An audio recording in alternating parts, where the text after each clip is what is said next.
for our feature presentation. He'll be fine on the mountain.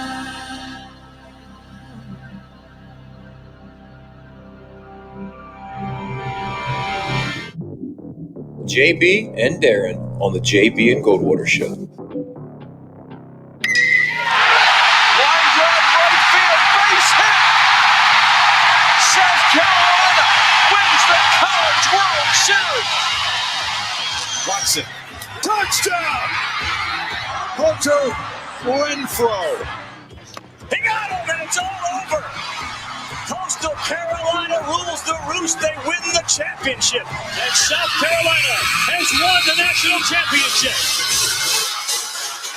The Critical baseball team has done it again, but this time the Bulldogs beat one of the top teams in the country. They are giant killers. Get the ball to Bennett. He does.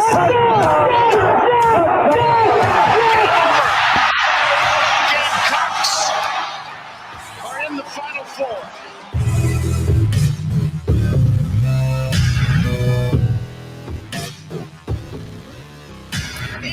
All right, greetings and a good Wednesday afternoon, and welcome aboard the JB and Goldwater Show. Very proudly presented by Motley Rice and driven by Stokes Volkswagen, live, loud, and online 12 to 2 daily, of course. And I'm going to get to all of you all in just a minute because you've been commenting, and that's why I've lost my train of thought because I have something to say to everybody. But greetings and hopefully a continued sunny afternoon from at least the low country here in South Carolina. Follow us on social media at JB and Goldwater, individually at Sports Media JB and at Darren Goldwater. And you can always head to jbandgoldwatershow.com. Make sure you've downloaded the app. That's so simple and it's so easy to follow along with us there.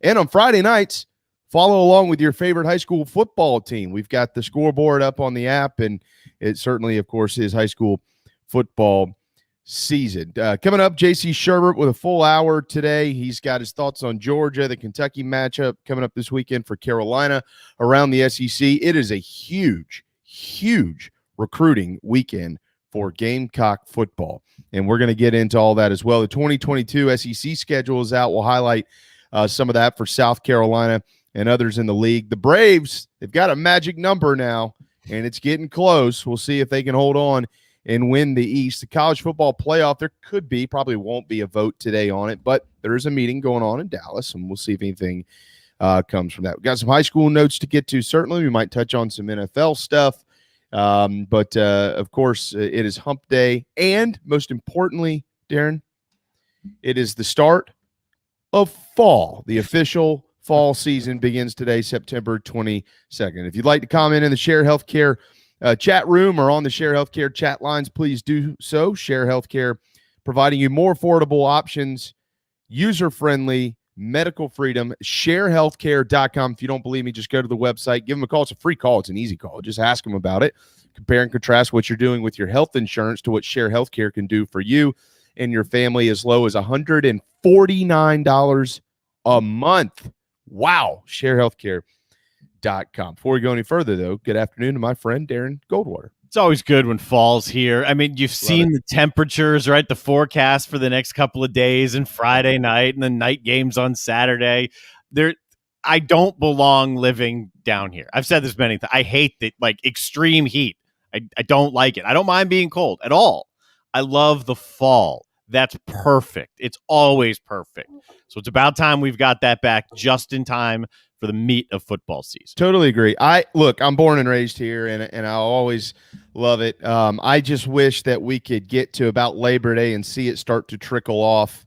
And I love Western North Carolina, East Tennessee. I'm going to say this for all my Gamecock fans here, and you're not going to like it, but even the upstate of South Carolina, except for one part, of course. I'm just kidding. It's pretty up there. And just the weather, it's just it's different. You know, I love the fires outside and all those type things, but it's cooling down here. It's supposed to be, I think the low in Columbia on Friday night, it's like 51. So I'll certainly get my taste of fall up there. No doubt about that. But I do want to actually lead off with some fall stuff. But before I get there, let me go back up here. Craig, Mac, and Dino. I want to know who those guys are. I know they have a podcast, but I don't think I'm assuming those are their names. Clint, Adam, David, Paul, and there's so many of you, and I'm sure the rest of you are gonna be commenting here in a minute. We got a pretty loyal base of folks around here, and we really do appreciate that. I mean, I really do, honestly. I've been doing this a long time. Darren's been doing this a long time, and everywhere you go, everybody has a loyal group of folks, but I think ours are better than all those other ones. And on top of that, Adam, where you and I used to work, Darren, no offense to some of those, because there's a lot of great people that we got to hear from all the time on the airwaves. I miss a lot of those guys. A lot of them and gals are still listening and watching us today. But we actually have a smart group of fans too, I think for the most part, because For the most part. you and I have dealt with some different birds in the past. So y'all are good people, and we really appreciate that. And we just hope that every day you have as much fun as we have in here, because we really do have a good time between 12 and 2, and who knows, maybe one day we'll stretch this thing out a little bit for you. We'll have to see what that looks like. All right, so on top of that, what's everybody's favorite thing to eat now? I know it's a sports show, but like, dude, it's fall. It's pumpkin spice everything. Are you a pumpkin? Nope, not at all. Okay, So, okay. so I would not lead off with that as my favorite thing. I would leave that off the list completely. Okay. All right. Yeah. So all right. I can do some pumpkin spice stuff. Okay. I'm not like, some of these people. Some people I think do pumpkin spice, Darren, just because it's trendy. You know what I mean? And it's like, okay, it's cool to do everything pumpkin spiced. You know what I mean? And I'm not that guy. Like, it's got to taste good. For personally, my wife's pumpkin pie cheesecake is the best thing on earth. And I'm going to be starving like 10 minutes into this show. That's about to happen. So you'd eat pumpkin pie cheesecake? Well, not really. I'm just seeing all these comments here, and everyone's talking. Yeah. I'm going to be starving. David, who's commenting here. That's true. It is barbecue season. He's in the neighborhood, and his would rival anybody's. I mean, and he's a good enough chef that he had our neighborhood crew each like select a random meal, and he and his wife just cooked it for us one night. I mean, that's how good he is, and his smoked meats, and it's good. So David, you and I should have a smoke off. I did a couple racks of ribs this past Saturday for the Georgia game, and I ended up stretching that out to about 8 hours. Did a little bit of a different recipe there than I usually do. Barbecue, it is absolutely barbecue season. I could do a butt every weekend. And anybody that knows about this, and I know Nick Butler, who's commenting right now, is about Sam Adams Oktoberfest in Chile. Anybody who knows about this place I'm about to say is going to know exactly what I mean. I can't my wife brought it home to me. If anybody knows what my wife does, then that's fine. She's in the medical. She's a nurse practitioner. I'll just say that. But she has a patient who gave her a couple bottles of original Sweatman's barbecue sauce. And Sweatman's barbecue, which is not exactly what it used to be up in Utahville, South Carolina. It's still really, really, really, really good. There was a time I think it's better than now because they changed owners, but the sauce is the same. And so I have some of that. So I'm waiting for it to cool down a little bit more to do a couple of butts all day, and then I can mix the mustard sauce in for some of that barbecue and maybe feel like I'm at Sweatman's. Yeah. Yeah, like I said, 10 minutes into the show, right on the nose. Now I've got an hour and 50 to go before I can go eat something. Dude, y'all are killing it, man. Absolutely. This is Screw talking about sports. He grew up living there with my GM who lived in Cameron. Yeah, I mean, look, man, Sweatman's barbecue, like back in the day, I used to eat there every Friday when I worked up in Utahville in the peach orchards when I was younger, and I was a kid. And we would camp out, take an hour nap underneath the oak tree in front of it, in the bed of the truck, not in the truck, in the bed of the truck, and then walk in there and eat and pretty much fall asleep trying to get home. But all this stuff looks good. It's that time. A solid beef vegetable soup from Craig Godwin. Chicken tortilla soup, chili, steamed oysters. Absolutely. I'm all there. Craig, your cousin has no idea how to cook any of that stuff. He's pretty good on the grill, but the rest of it that actually takes a little bit of effort, not so much. So shout out to Nick Godwin, former right-hander who beat Clemson twice in 2008. That's what he's got going for him, and a beautiful wife, but the rest of the cooking is not there. So anyways, all right, really cool stuff, man. I love that. Love it. 12:10 here on a Wednesday afternoon. Keep it coming. Make us somebody give me an idea, as a matter of fact, of what to cook. I don't think I'm going to cook this Saturday before the ball game. I'm going to leave that to my cousins. I got to go see Keith and JC and those guys up there in Columbia, so it won't be an all-day thing for me, but maybe for the Troy game the following week. And if I don't go to Knoxville, maybe something to do around here. Somebody give me an idea I haven't heard of yet for the fall. But there is a list on delish.com, if you've ever been to it. It was actually just out a week ago, of the top 47 ways to eat pumpkin. 47. I found one. I have to mention this before we move on. I found one, and the first person I thought of when I saw it was Darren Goldwater. Uh-oh. All right. You ready? Sure. Hold on to your nipples. Pumpkin, bacon, mac and cheese. How does that make you feel? I've never heard of it. If you take out the pumpkin, it sounds brilliant. I mean, clearly, we've all like other than that, I mean, if you'd like make it in a pumpkin, you know, hollow out the pumpkin or something. But if you take out the pumpkin, bacon, mac and cheese sounds great. Of course it does. That'd be like me saying, how about spinach barbecue? And you go, well, if you take out the spinach, the barbecue, that's pretty good. Perfect. Okay. I mean, the pumpkin, I don't know. I feel like I need to try it. I don't know. Okay. What you want to add, like a sweetness of a pumpkin spice, whatever, into mac and cheese? Mac and cheese and bacon is pretty good by itself. I don't think you need to go messing around with like pumpkin. I mean, I wouldn't think so either. But you know, I just feel like I need to try it. I'm gonna pull the recipe and see if my wife can mix that up one day. How about pumpkin chocolate chip cookies? Again, without the pumpkin, that sounds great. That sounds better than pumpkin mac and cheese bacon, though. I've had pumpkin chocolate chip cookies. They are really good. Yeah, that makes a little more sense. Like a Yep. gingerbready-ish type chocolate chip cookie. Yeah, they're good. Yeah. Yeah. They're not the chocolate, you know, is everything. Pumpkin hummus. Do you like hummus at all? I do, actually. Yeah, but okay. that I like hummus at all. It looks good. I just don't know. And here's the thing. Here's the kicker. It's topped with cinnamon and cinnamon sugar. So, you know, I mean, there's some stuff in here that I think is worthy. I mean, pumpkin spice cupcakes. I've had those. Are really good. Brownie bottom pumpkin cheesecake. Again, my wife makes the best pumpkin pie cheesecake you could ever. It's like a swirl. It's a mix of cheesecake and pumpkin, and it's not just all pumpkin like pumpkin pie. It's a mix. You know what I mean? Mm-hmm. And it's stupid good. Pumpkin Alfredo.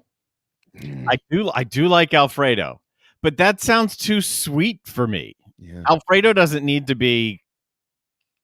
No. Yeah. Pumpkin pie cobbler. Yes, I've had pumpkin spice pancakes. Don't love them. Too pumpkin-y for me. Maybe I didn't make them right. Didn't love them. I tried them with my daughters last year, and I wasn't a fan. Yeah. I don't know. They weren't bad. I just, you know, it just wasn't something I can get into. A pumpkin spice latte. I'm not a big latte guy anyways. Black coffee. I drink black coffee. I don't want pumpkin spice. Yeah. I mean, I like black coffee just fine. I mean, I like something in it a little bit here and there. Pumpkin pie Pop Tarts. That looks actually kind of good. Creamy pumpkin soup with grilled cheese croutons. Give me those. That looks fantastic. Just little cubes of grilled cheese. So back to the original thought. All of this sounds much better without pumpkin in it. Much. I mean, that's the point. It's just, I get this like, it's like tanginess in the mouth. It's not even a tangy thing. It's just, All right. Saliva starts to build up back here, and you're like, yeah, I don't like that taste. Okay, how about this? A Boozy pumpkin cake trifle. It's a layer of pumpkin cake and whiskey spiked whipped cream create this magical and easy fall dessert. I mean, it literally has an upside down Jack Daniel's bottle in it. If you put enough bourbon in that thing, then you're not going to taste the pumpkin. So I can get on board with that. We're going to do this all day. Screw sports. We'll see what JC likes. It's cool in Chicago. We know that. He'll be joining us here in just a little bit. Glad you stuck around through that. I just got done. That's why I had to butter them all up. Tell everybody how great they are so they won't go anywhere at 12:15 on this Wednesday afternoon. All right, so the SEC schedule is out for 2022.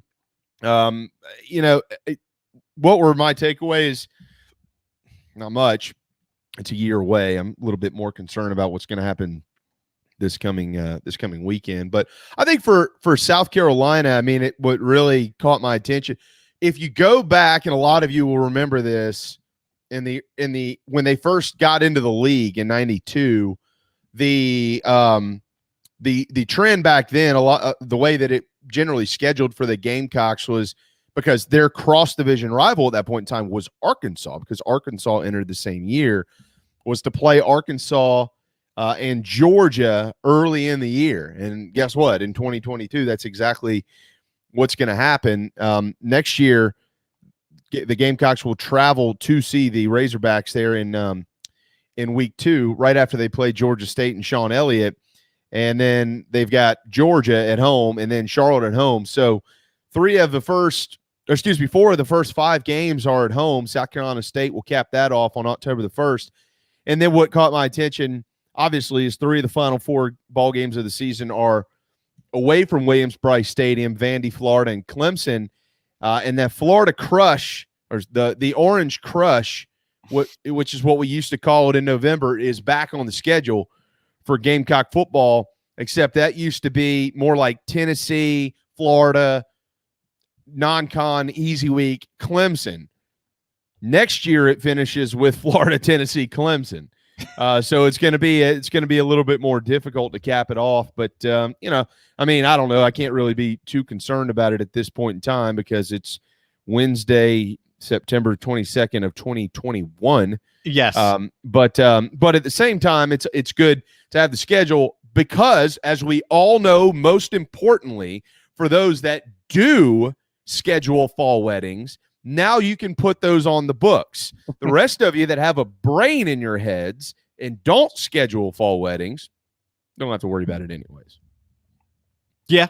I had a fall wedding last year, actually. I had to miss, it was 2 years ago on this day. That's why I started seeing those notifications pop up. My cousin, Diana, was married on this day 2 years ago, and I had to back out of a football game that I was supposed to call because I can't exactly miss my cousin's wedding, but I was not thrilled. I was thrilled for her, but the family, but come on, it's football.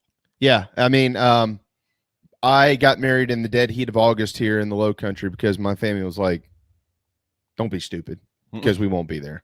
And I knew that my whole life. So luckily, Carrie obliged, in August it was. Adam asked a question, do you foresee any animosity between Sean and Beamer? He's talking about Sean Elliott, the head coach at Georgia State, because of the transfers this year. Most notably, of course, would be Jordan Strawn. No, I don't. Look, there's probably a reason for Sean to be a little bit frustrated about one or two things. But I don't anticipate that carrying over to next year. I mean, they've known each other a long time and they're friends at the heart of this deal. And, I think it was probably very frustrating. I mean, Jordan Strawn, he hasn't racked up a bunch of numbers quite yet, but he's played really well for South Carolina in the first 3 games. So clearly, if he was at Georgia State, he led the country in sacks last year. He'd be tearing it up over there, So there's a little bit probably more to that backstory than we need to really get into, simply because I don't have all the facts, and neither does anybody. But so I'm sure there's some frustration, but I don't foresee that. It's the business, right? If Strawn transferred, which he did, than he probably, you could make the case, was going to, regardless of where he ended up and how it happened. So this is the business that we're in. Before we get too far out of the food conversation, from Jan Bennett, cooked this weekend in Asheville, some jalapeno bacon mac and cheese. That is, did Jan just send that to you? On Twitter. So I pulled it off Twitter and put this together. Bacon jalapeno mac and cheese. They just cooked up in Asheville this weekend. Jan, you are the man. Yeah. So Jan, I think it's a female, but either way. No, it's not. Jan and JC are good buddies. Okay. Yeah. Super dude. I've talked to him a couple times. That looks unbelievable. So really appreciate that. Anybody else that has photos, send them to Darren, and we'll cut this sucker short here before long. Jordan, you're right. Sean is one of the most wholesome people. He will let it go. I absolutely agree with that. I think the world of Sean Elliott. He is a wonderful, wonderful man and a wonderful football coach. His family still lives in Columbia. He comes down to Charleston often, as a matter of fact, for vacation. So, I definitely think that that whatever that is between them, if there's anything at all, that it won't last very long. So SEC Nation is coming to Columbia, South Carolina this weekend. I still have not gotten anything official from the SEC or from the University of South Carolina as to exactly where that's going to originate from. I mean, from what I understand, it's more than likely going to be Gamecock Park, but somebody told me last night, well, that might actually not be true. I just can't imagine that it wouldn't be, though. So we'll have to see. They actually, a little while ago, the SEC network did tweet out the last time they were in Columbia when Marcus Spears dunked himself into that water tank, which was pretty funny on national TV, and so did Tim Tebow. It was pretty hot that day. It will not be as hot this Saturday for the crew as they arrive for the Gamecocks and the Wildcats, which, by the way, from what I understand as of last night, they were just below 1,000 tickets.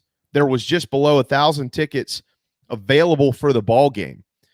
So if you're going or you want to go and you haven't got one, you might need to do that because based on how it generally goes, this will be more than likely a sold-out crowd on Saturday night under the lights on ESPN2. And I'm not going to, throw stones probably like I did yesterday, but if you'd like to actually watch the game and know what's going on instead of watching the game and not knowing what's going on, might want to go into the stadium on Saturday night. Again, the analyst is excellent. I mean, the Gamecocks game against ECU was the first time I heard him, and I remember how good he was, and it was like the next day or maybe the following week, he was bumped up to an NFL national radio analyst spot too. Yep. So the analyst was very, very good. Oh yeah, absolutely. Absolutely. But you know what I'm saying. Yep. You don't need to say we don't necessarily need to go any further than that. So if you're wanting to go to the ball game, you're probably going to want to go ahead and tap into those tickets.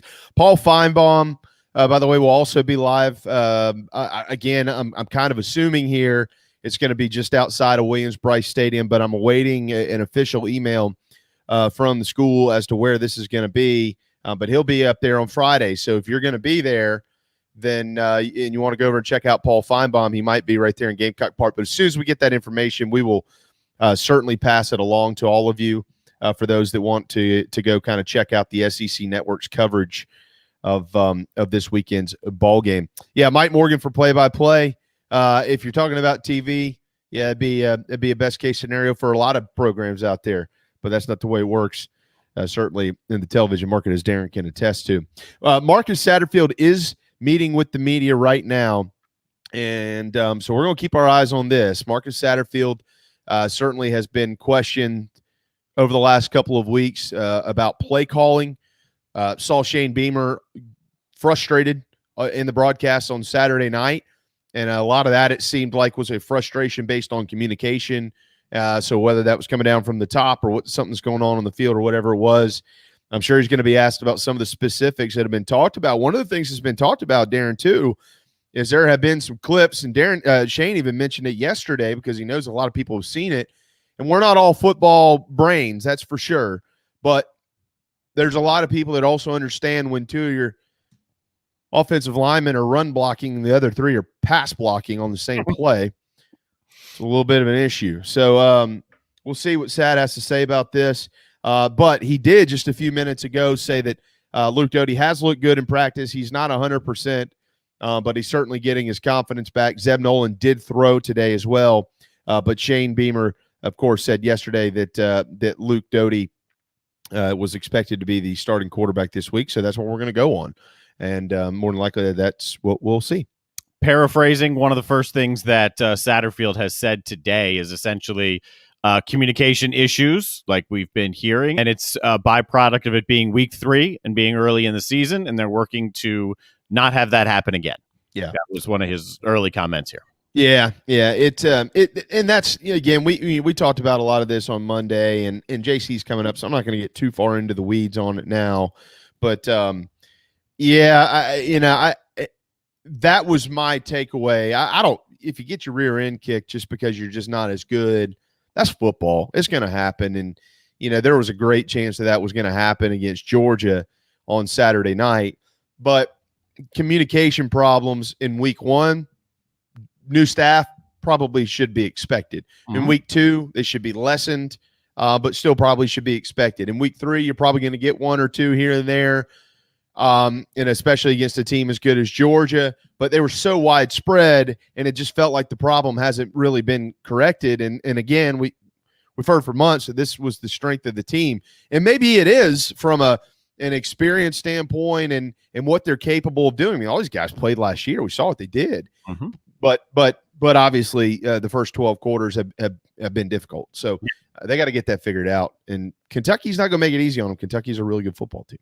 What'd you think of, I mean, I'll quickly just say, I thought it showed some frustration when Beamer went after the question about what Georgia was doing with the answer of all those 5 stars and the talent that Georgia had. Yeah, I liked it. I mean, it was true for the most part. But, I think that was a frustrating moment for Shane, not with Ben Portnoy asked the question, and Shane actually addressed him directly yesterday and said he was sorry because it wasn't anything personal to Ben. I think he went through 4 quarters of football where he knew his team was going to play perfect to win, and they played anything but, even though they battled their rear ends off. And I just think it was just one of those things where coaches kind of get sucked into it after the game.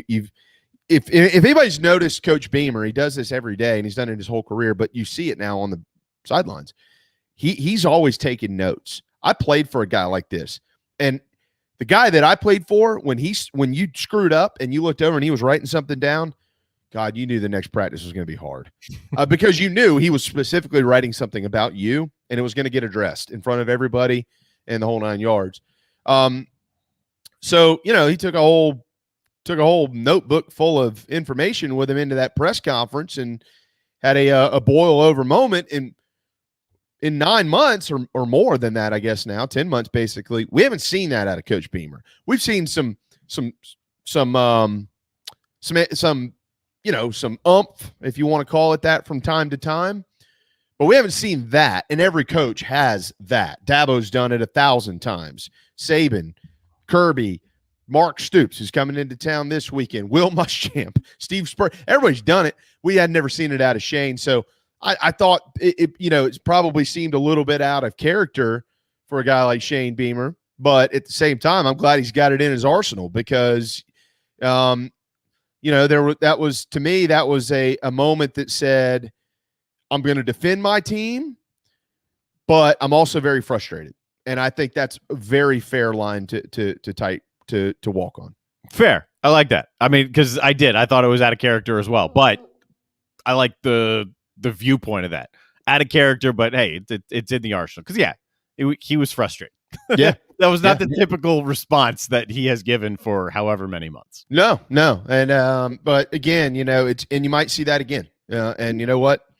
That's your football coach. That's Shane Beamer. He's got it in him, and I think that's probably a pretty good sign for the Gamecocks. As long as they keep making the mistakes, you're probably going to see it again. Yeah. All right, got to hit a timeout. The JB and Goldwater show very proudly presented by Motley Rice, a law firm with international reach, but of course they've never lost their Carolina roots, and they never will lose those Carolina roots either. Motley Rice fights hard every day for people harmed by products like asbestos, talc exposure, medical drugs and devices, catastrophic injury. How about auto recalls like the Takata airbags? Have you heard about that? It's Motley Rice. They got your back. If you've had that issue, you know somebody that has, you need to go to motleyrice.com and just fill out one of those info forms. It's not like they're not pin salesmen. They really, truly want to help you. If you get a call from them, that's a really good thing at Motley Rice. motleyrice.com, causes, not just cases. We're going to make our case for maybe why South Carolina can improve to 3-1 this weekend against the Wildcats. JC Shurburtt, owner of thebigspur.com. Up next, right here on the JB and Goldwater Show, driven by Stokes Volkswagen.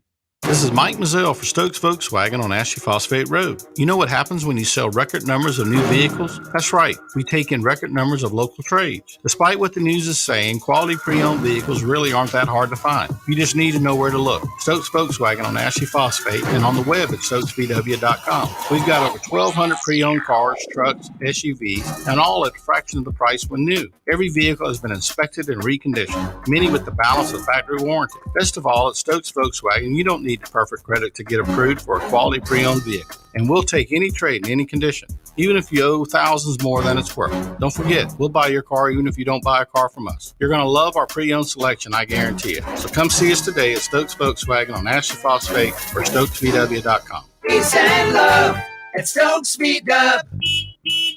Negative trade equity finance and new loan, subject to lender approval. People don't like to get stuck in traffic, stuck in the mud, stuck at work. And two others you probably don't think much about: stuck with a big medical bill or stuck with a healthcare program that doesn't fit who you are. Experience true medical freedom with Share Healthcare. More affordable, more options, user-friendly, and biblically sound. You can join right now. Explore a new way to show you care with Share Healthcare. Join us today at sharehealthcare.com. sharehealthcare.com. Wando Power Equipment, the trusted home of Hustler zero-turn residential and commercial mowers. There is nobody more trusted in South Carolina than our friends from Wando Power Equipment. They've been providing elite commercial and residential service for over 30 years. Landscape Services have turned to their selection of Hustler zero-turn mowers like the Raptor. Bigger, stronger, faster, and the most durable Raptor Hustler has ever designed. Located on Daniel Island and online at wandopower.com. Wando Power Equipment, owned by the Price family, the home of Hustler zero-turn mowers, rentals, service, and specializing in family and friendship. You hear me talk about Dog and Duck all the time, and there's no other place I'm going to watch my college and NFL than the Dog and Duck. They have 3 locations: Bell Hall, Park West, and Clements Ferry Road. They have specials all football season long, like $12 pitchers of their own D2 brew, $5 pints of Sierra Nevada, weekly pick'em sheets with prizes, and the best wings in town, bar none. For all your football, college, and NFL, the Dog and Duck, Clements Ferry Road, Bell Hall, and Park West. Motley Rice LLC is a law firm with international reach, but it hasn't lost its Carolina roots. The Motley Rice team fights every day for people harmed by products including asbestos and talc exposure, medical drugs and devices, and also catastrophic injuries and auto recalls, including dangerous Takata airbags. Motley Rice is headquartered in Mount Pleasant at 28 Bridgeside Boulevard. Visit motleyrice.com. Thank you, Motley Rice, for supporting the JB and Goldwater Show and the Big Gamecock Preview Show. Your online radio. The new online radio that makes you happy. I got honey beating on my screen door. I got a little buzz in my head. So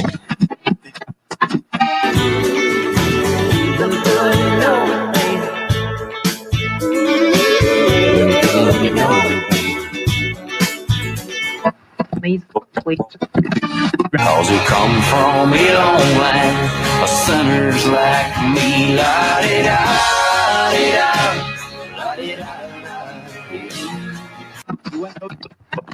And you were listening to the JB and Goldwater Show, live, loud, and online. Don't cry for me when I'm gone. Just put a quarter in the jukebox and sing me back home. All right. There he is.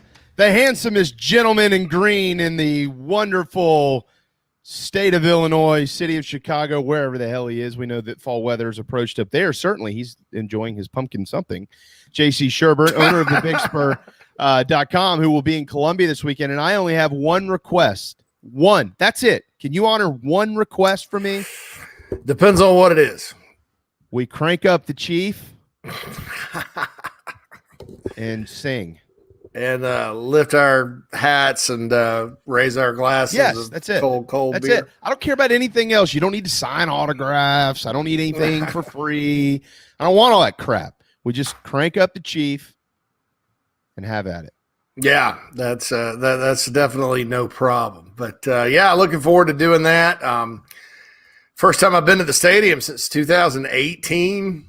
I don't know what happened in 2019. I just didn't get out to any home games, and certainly didn't go last year. But to have a robust travel schedule this year to get back to Williams-Brice multiple times. Well, you're going to do that, and it starts this weekend. Looking forward to getting you in town and seeing you and all that, this, that, and the other. This, that, and the other. Yeah, well, we'll just pitch it around a little bit. We'll see Keith, I guess, and I think many of the folks that have commented today, we may see a lot of them, and a bunch of people. So I'm really looking forward to that. It's going to be a lot of fun. All right, JC. So do you want to talk about football? I want to say something. One thing, I think the worst type of human being are these people that leave Yelp reviews for different things. I agree. And they have an agenda to do it, and that happened to me.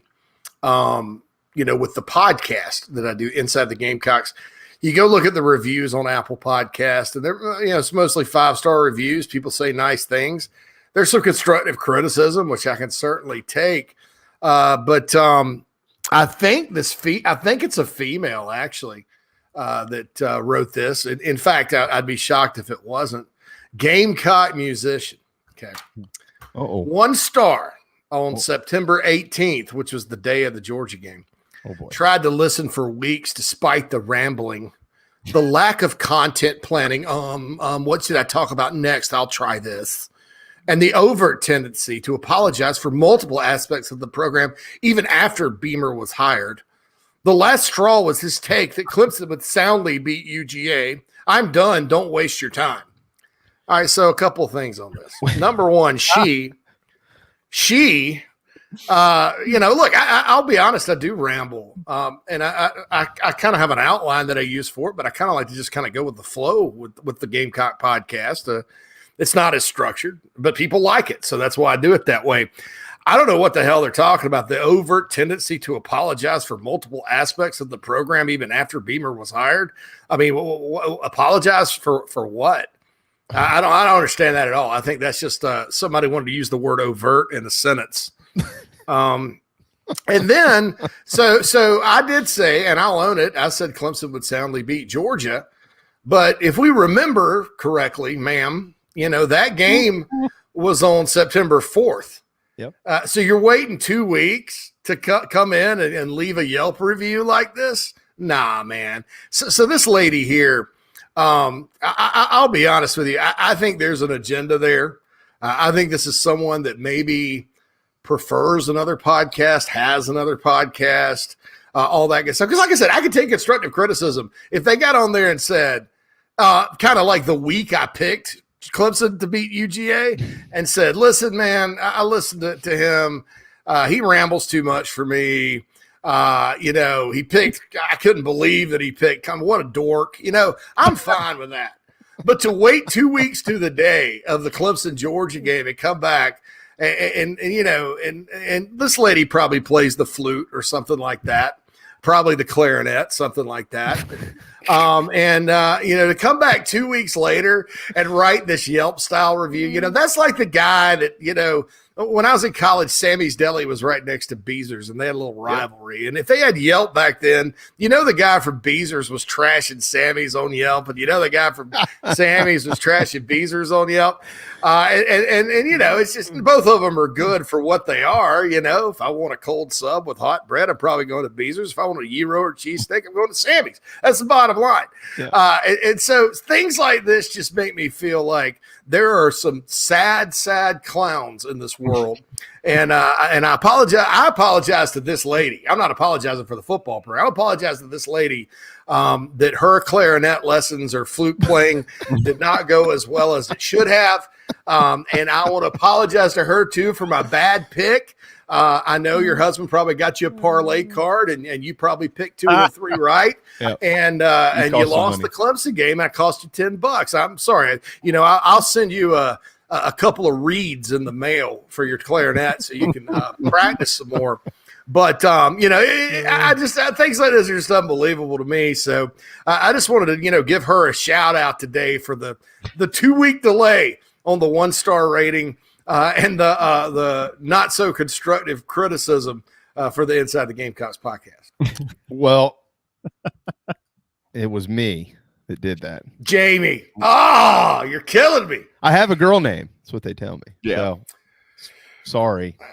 I have more guy friends named Jamie than girlfriends. Yeah. Just to be I don't. honest. That's when people, when you're a kid, people pick on you. You have a girl name. Yeah, well, I'm going to kick your ass. How's that sound? Really. How about I just slap the taste out your mouth? By the way, on the whole Sammy's Beezers thing, so I ate Sammy's in the daytime and Beezers delivered until 4 a.m. So I ate Beezers after I would leave 5 points. I worked at Sammy's. I ate both of them. It wasn't a rivalry to me. They're right there on Sumter Street next to each other. Right. Oh, there were some knockdown dragouts between those two. It was crazy. And Beezers, of course, they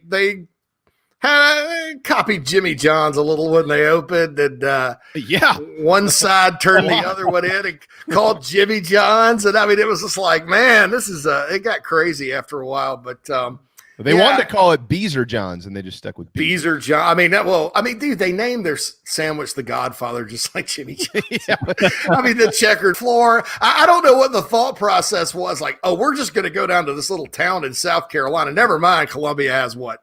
500,000 people, and it's a big city. Somebody down there, it's a big university, probably was from up here where there was Jimmy John's. But anyway, that was interesting. But if they'd had Yelp back then, there would have been some very feminine takes, like our good friend Gamecock musician decided to leave for the podcast. And again, constructive criticism's fine. And even if this had come in 2 weeks before now, I wouldn't have minded. But man, the last straw was like the Clemson Georgia prediction, and then you're going to wait 2 weeks later and be like, I'm just going to go write a review. This guy's awful. Give it here. Hold my flute. Yelp reviewers are the worst. They're the worst type of human. When my wife runs social media for various restaurants, and she's got to deal with this nonsense, and the boss is calling it like, scrub this and respond to that. You can't scrub it off Apple Pods. It's like you can't scrub. Apple's not going to do anything to help you. But I'm average at 347 ratings, 4.8 out of 5. You have some haters that, it's funny because there's not a lot of mediocre ratings. It's like the 1-star hater crew is down there. And then led by Gamecock musician. So rambles, apologists, super bad takes. Lack of content planning. Man, I'm the king of Gamecock content. If you factor in everything, website, segments, podcast, I touch a lot of really good Gamecock content. So I don't know what this lady was talking about, but anyway, I thought it was funny. On behalf of Keith, I am extending her an invite to the Locked on the Gamecocks Garnet and Black meeting thing on Saturday. Yeah, okay, that's good. I'm extending her an invite. Bring her flute. Bring the flute. And your green hat. By the way, there is some major news. We have done nothing about talking sports today, Darren. Darren and I spent 10 minutes on pumpkin spice, and now we're talking about flutes and weird ladies. And that there's Jan Bennett said that, JC. He made that. I know, last Jan. week. Is that his macaroni and cheese? Is that a jalapeno? I see that. Yeah. Bacon? Yeah, it is. All of that. And apparently, Darren doesn't like it. Pulled pork on the side. Darren doesn't like it. It's not Kraft. No, that looks good. That looks really good. But here's some other news. Apparently, there's an issue going on in Columbia with Kentucky trying to sneak a peek at the Gamecock football program. Did y'all hear about this?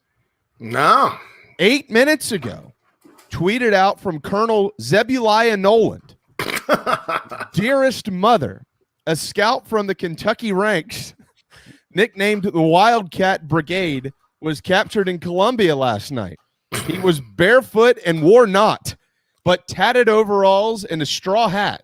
We sent him squealing home with a warning for his comrades, but we kept his banjo. Zebuliah. I love these Colonel Twitter accounts. I hate Twitter, but this crap makes me laugh. Oh, it's funny. It's kind of like the best one of all time was False Pelini, and it kind of took in all with the cat and Bo Pelini, and then Bo Pelini actually in real life had a cat when he ran on the field. It was pretty awesome. But yeah, I followed the Bo Nix one from last year. Yeah. And it was pretty entertaining. Who was the original? Was it Andrew Luck? Andrew Luck, Colonel Andrew Luck. Yeah. And but I thought those were funny and all that. But Kentucky Spies. That's it's a bourbon runners. Those folks from Kentucky, they run bourbon and stuff back in the day. So you got to watch them. I'm big on that. Matter of fact, if you know anybody in the Wildcat program, JC, ask them to pick up about a case of Buffalo Trace on their way to town, and I'll have my cousin or somebody pay them when they get there. But I want to drink it. I just need someone else to pay them. They'll probably show up with a bunch of cousins. Probably. They're also. That's called those are their wives. Mike Morgan's fiance is from Kentucky. I better shut up. Poor Mike. I know you're going to get disinvited to the. And they were right there for Eric Church concert and didn't go. I know. I would have blown off the damn game if I was Mike. Are you kidding? Who cares? Chattanooga and Kentucky. Hey, it was a hell of a game, guys. Yeah, but I'm a nail biter. We all know what the Chief brings. When he shows up. I know. All right, look. We got to talk football. So they really need to win this week. This would be a large step in the right direction to get to a bowl game, JC. So we're going to try to lump in Georgia and some of the I'm going to call it is what it is. Failures from that game. Georgia deserves all the credit in the world. They are really, really good. But then also, how do you fix some of those issues? Just a little while ago, Coach Satt was asked about the lack of carries for Juju. And he was also asked about, hey, man, you got a bunch of dudes who are really good. How you going to get them the ball? And he said, look, it's just not possible to give 4 guys split carries. And going forward, they're going to find the hot hand and ride them. But on Juju McDowell, this is a quote from Marcus Satterfield. Quote, "It is a complete failure on my part, and it won't happen again." What do you think about those comments? Well, I mean, you wonder why McDowell, after he saved the game, got no carries at Georgia. And you look kind of back on it, and, Beamer's comment was, well, he was in there, and the plays we had called weren't good for him. I mean, whatever that means. Well, why was he in the game? Mm-hmm. And those are the types of things that drive you crazy as a fan, as a coach, anybody that has a stake in it, even analyzing it neutrally. You're like, man, what's going on? Because that's coaching. That's coaching. And, as far as riding the hot hand, great. That's all well and good. I tend to believe it's completely inexcusable right now that Marshawn Lloyd and Kevin Harris are averaging less than 3 yards a carry through 3 games. Yeah. I also think this. I think there's a possibility Kevin Harris is still shaking the rust off. And to me, Lloyd may be the guy that I would – I think he's really close. He hadn't had room, but I think he's elusive enough. And, he's a guy that once you get him going, I think he can accomplish some good things. Obviously, Harris can too. I tend to agree with that. I don't think it matters one iota, though, unless they fix the breakdowns in the blocking. And South Carolina this season, you hate to say the season's at a crossroads from a win and loss standpoint, because I think some things could get better. I don't think that it's a big daunting task to go beat a lot of these teams that some fans have just chalked up as losses. But I do think they're at a crossroads in terms of, look, if you cannot run the football, because the vertical passing game that we were all worried about showing up a little bit, right? Yeah. If you cannot run the football, you are going to struggle this year. Just write it off. Write it off. And you're not going to be able to run the football unless guys know who to block. Yeah. And that's a big problem. Pass protection wise, sure, they turned some guys loose. I fully expected that. I expect that Saturday night. There's going to be pressure on the quarterback. It's the SEC. But when you get bottled up in the run game and you have the offensive lineman South Carolina does and the back South Carolina does, there's really no excuse. Now, if it had just happened with Georgia, fine. But it happened the week before too. And then there were some things in Eastern Illinois that even though they rushed for 258 yards, you kind of look at and go, hey, that probably shouldn't have been. They're not getting a good push. So whatever they have to do to be able to run the football, they have to do that. And I saw the quote on Twitter where he said, well, you can't have a lot of 8-play drives in this league. You need explosives. I agree with that, but you're going to limit your explosive play opportunities if you can't run the football. Yeah. And you're not going to have explosive. I mean, all right, so I did the numbers, right? Explosive plays in the run game. They've had 5 the last 2 games. 4 were by Juju McDowell in the fourth quarter at East Carolina. Hold on. Before you go further, though, identify what an explosive play is over how many yards. I think it's more than 10. Yeah, it's more than 10. More than 10, according to – I had it up on the game notes, but I just wrote it down. That's right. They have 20 total. So 4 by Juju McDowell, and then 1 by Zaquandre White when the game was, out of hand at the end of Georgia. 3.0 yards per carry for Lloyd and Harris. You can't – those 2 guys are very talented. If Harris isn't quite ready, play McDowell and Lloyd or play White and Lloyd. I don't really care. Find a way to run the football, because if you don't, I'm telling you, people can focus on the vertical passing game all they want. People think Kentucky's going to win the Super Bowl this year, not just the college playoff, the Super Bowl, because their quarterback can throw it deep. I think there's a complete overemphasis on that. South Carolina's problem has been they cannot run the ball. Yeah, and you look at this series with Kentucky, Carolina's rushed for 247 and 297 the last 2 years. I'll kind of throw last year out. But, the series kind of goes with like who's running it best. And Chris Rodriguez is a hell of a back, and they got a heck of an offensive line. So South Carolina's going to have to find a way to run the football. I don't care what they do. You talk about explosive plays all you want in the passing game. And those are great. And I thought they called some pretty good shots, and completed some passes. I think Josh Van's playing well. I think Brooks is playing well. I think they have a shot there. Doty throws a nice ball. But if they cannot run the football, guys, it's going to be a long year. And there's no excuse why they can't have some semblance of a run game given the personnel they have on their roster. See, the problem with all this is not that they don't have the personnel. That's where I think people are trying to figure this out in their minds, like how – and I want to make sure we give credit. Like, it was going to be really difficult, like really – the most difficult task all year of any team, Clemson included, to run the football on Georgia. Mm-hmm. Just period, the end. So we knew that. But the issue wasn't the fact that they couldn't run the football against Georgia. The issue was why, in addition to the fact that the problems that they had were the same problems in week 2 and the same problems in week 1. And what the common fan wants to understand, JC, I'm going to throw this back to you now, is why are there images not about one play but multiple plays floating around of from the Georgia game and others of 2 guys run blocking and 3 guys pass protecting? Like, that's all a communication problem. So where's the breakdown? Is it upstairs? Is it on the sideline? Is it from the quarterback? Is it from the center? Can you not hear and nobody has a real answer quite yet, but that's where people are frustrated. The why and the answer to the why question hasn't gotten any better in 3 weeks, and I understand that. Well, yeah, and then there's good news and bad news. The good news is that those things can be corrected. Okay, that's the good news. That's right. We've all seen Kevin Harris run for a lot of yards. We've all seen this offensive line run block in the past.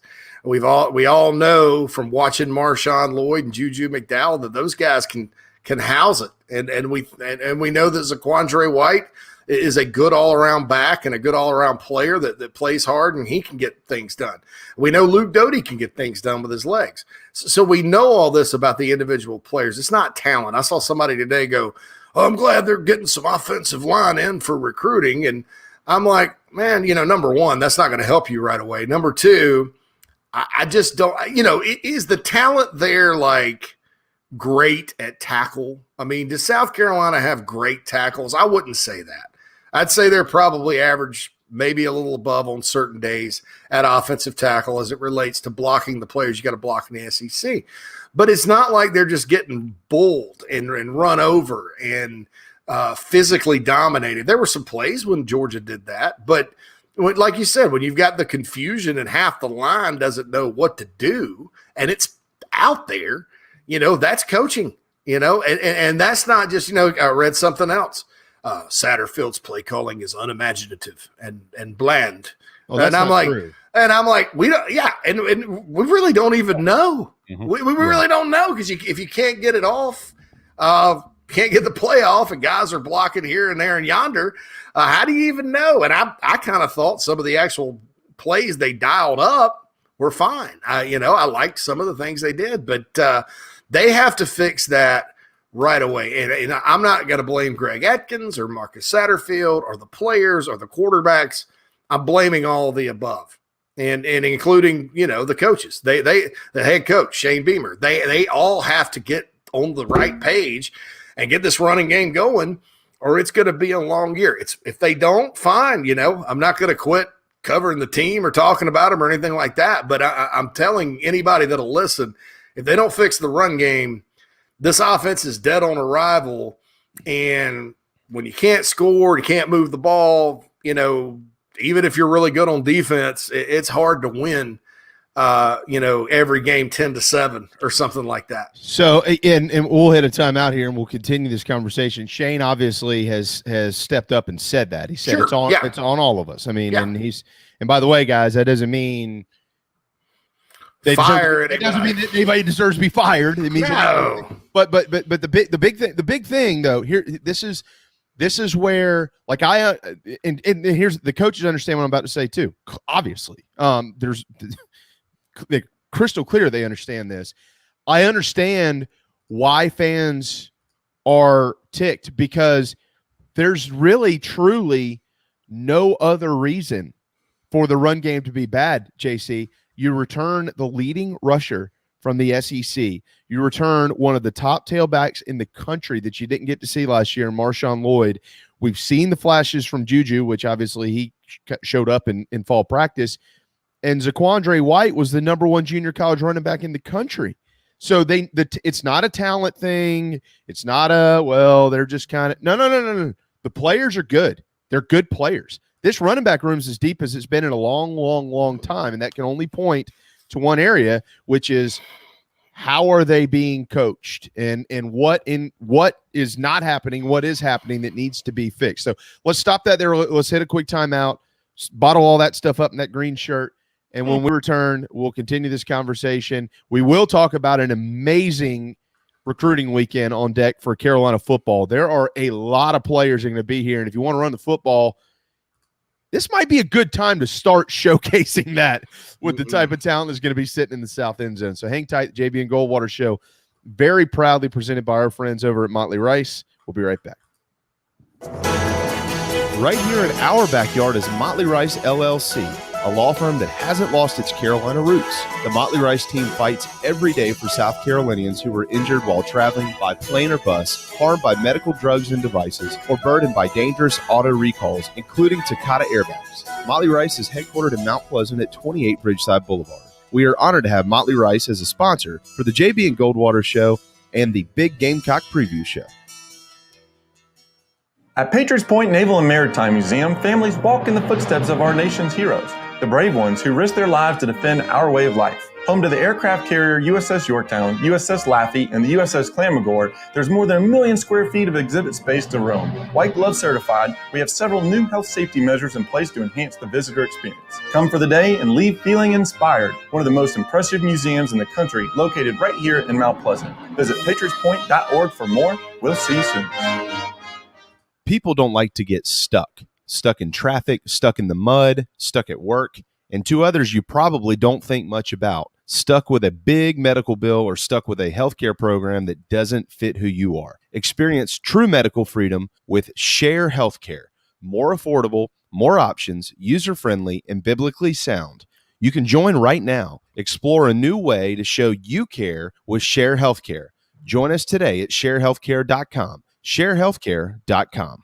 This is Scott Glaze, head golf professional at the Links at Stono Ferry, located on the outskirts of Charleston, South Carolina. I'm inviting you to tee it up on one of the most scenic and challenging courses in the Low Country. Our back nine is highlighted with 3 holes that border the Intercoastal Waterway. Visit stonoferrygolf.com to book tee times and discover all that Stono Ferry has to offer. The Links at Stono Ferry is a former South Carolina Golf Course of the Year and is also home to the College of Charleston men's and women's golf teams. Come see us. We would love to have you. stonoferrygolf.com. Hi, I'm Chris Half, Public Information Officer at the Patriots Point Naval and Maritime Museum. We're home of the mighty USS Yorktown, USS Laffey, Flamagore, and Vietnam experience. And we're a proud partner of the JB and Goldwater Show. We invite you and your family to come see us and enjoy a day on Charleston Harbor. Visit patriotspoint.org for more information. And now, it is my honor to present the National Anthem.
Live, loud, and online. Final hour Wednesday afternoon. Happy fall, everybody. The JB and Goldwater Show, driven by Stokes Volkswagen, very proudly presented by Motley Rice, motleyrice.com. Make sure you've downloaded our app and also jbandgoldwatershow.com. Follow us on social media. JC Shurburtt at JC Shurburtt with 2 T's, at Darren Goldwater, at Sports Media JB, and of course collectively at JB and Goldwater. Kentucky, South Carolina, 7 o'clock Saturday night, ESPN2. It's more than likely going to be a sold-out Williams-Brice Stadium. There's under 1,000 tickets available for this ball game. If you haven't gotten one, you better go ahead and do it because it could be a lot of fun, and it's going to be absolutely beautiful weather. According to the forecast right now, it's supposed to be right around 70 degrees with basically no humidity at kickoff at Willie B. So that's going to be really, really neat to see. SEC Nation, of course, will begin at 10 a.m. Still no specific location just yet from the university. Expecting something on that today. Paul Feinbaum, of course, will air from Columbia on Friday, too, as part of that SEC Nation package. Which, by the way, means Laura Rutledge will be in town. So if that makes you buy a ticket, then have at it. All right, JC, so kind of continuing that conversation, we have talked about the bad, and the bad is, as you mentioned, it's fixable. I think that this team, before the season started, I had heard from, I would call them a really, really, really good couple of sources that the offensive line was a strength of the offense, and you know what? They hadn't said anything different, and so, again, that just leads to they got to just get it clean. If they can get it cleaned up, they're going to be okay. And exactly what you said a minute ago, totally spot on. You can have all the explosive plays you want to, but you're not going to have any more if you can't run the football. And they're going to have to figure out how to do that starting Saturday night. Mike Morgan said yesterday he thinks Carolina can probably put some points on the board against Kentucky. Kentucky certainly is going to try to run the football, and they probably will get some yardage against the Gamecocks on Saturday in Columbia. But the Gamecock defense, even with some of those deep balls that landed over the heads of their secondary, Cam Smith is going to be good to go Saturday. They've still been pretty good, JC. And Sherrod Green is out. He says he'll be back maybe later this year, and he might have another year available to him next year based on the injury. But that is a loss. That is a loss. And you can't sugarcoat that. That's a loss. So Damani Staley's going to have to play well, and anybody else that's in there. That all being said, what do you see here? We're going to talk more about this later on in the week. But what do you see here with the Wildcats and their strength versus the Gamecock strength, which is up front on the defensive side of the football? Yeah, South Carolina's linebackers have to play well. Rodriguez is sort of a cut-and-go type of guy. Obviously, Kentucky's good on the offensive line. I think it's important for Zach Pickens to play with good leverage, along with Jabari Ellis, Boogie Huntley, Tonka Hemingway, Enigbare, all those guys against the run. Beamer did say Brad Johnson had food poisoning last Saturday. He was probably a step slow because of that. I think he's been playing much faster in the first two games. With Staley, he's in the right spot. He hustles, but you've got some speed issues there. People are like, well, what do you mean speed issues? He had a 70-yard pick six. Yeah, put that on the stopwatch, man.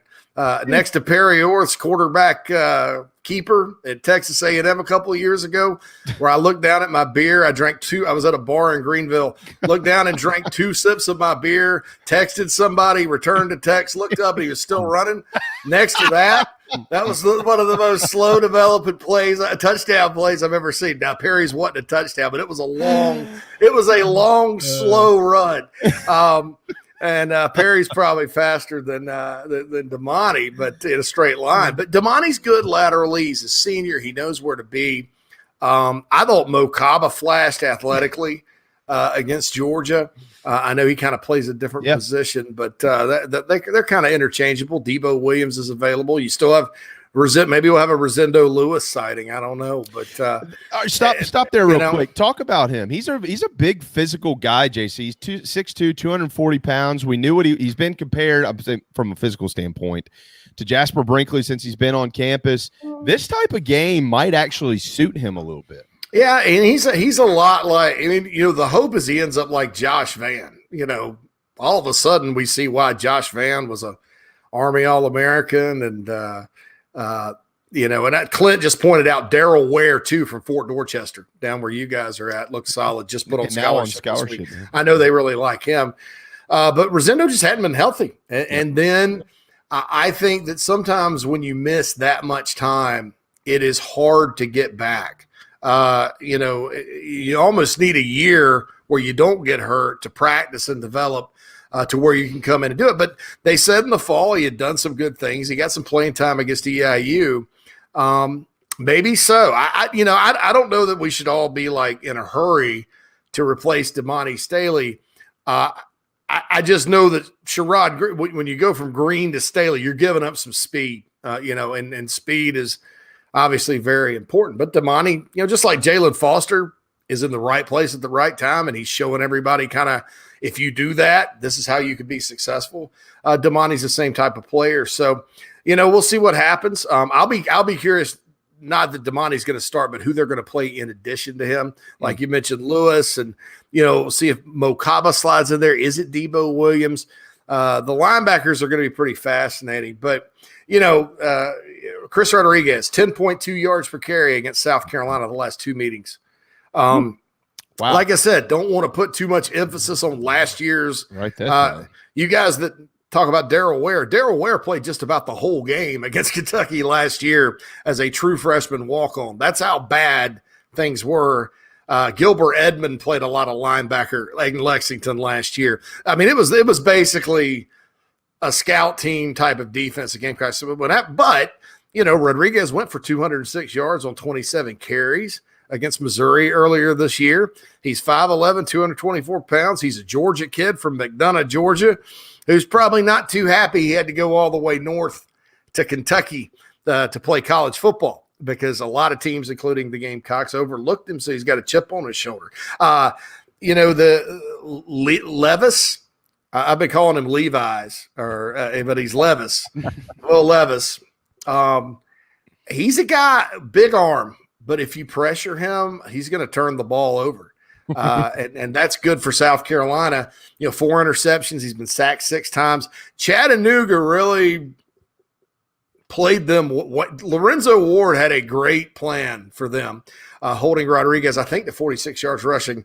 And then they went downtown. So, yeah. I mean, honestly.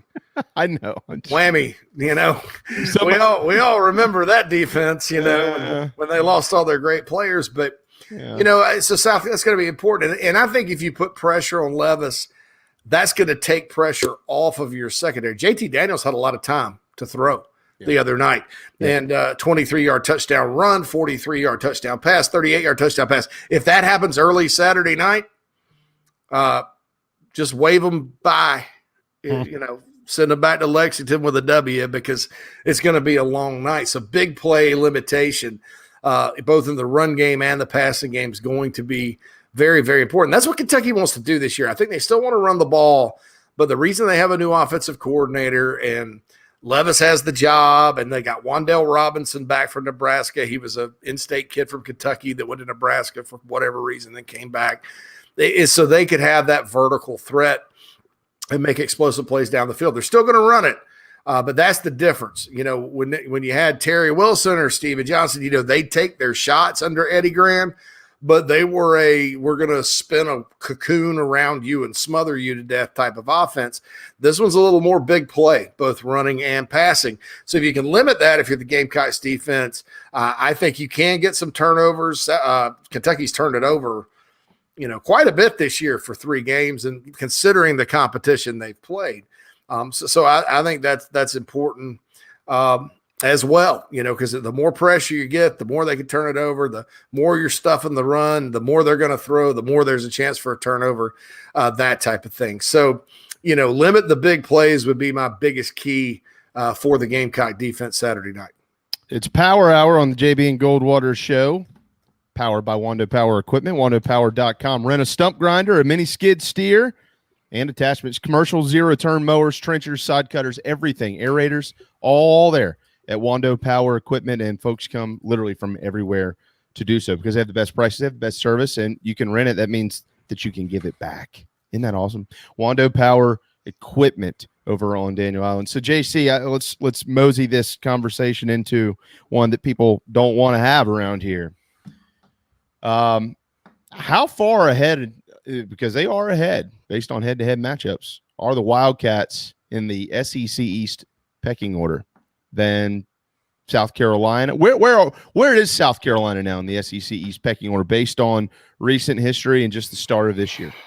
I don't know. I still think that when you're talking about pecking order, recent history, that type of thing, it's not necessarily about head-to-head matchups. It's more about, what's your program doing? You have to say Kentucky's probably inched ahead of the Gamecocks because they've consistently been a bowl team. They won 10 games a couple of years ago. They followed it up with 8. Do I think Kentucky is a better football program than South Carolina? No. They don't have nearly the advantages the Gamecocks do in terms of recruiting footprint. They do have good fan support for football. People think Kentucky's just, we don't care about anything but basketball, but they show up for football up there. But, the in-state talent base, all that good stuff. South Carolina's a better job. Okay. They should be better than Kentucky. They're just not right now.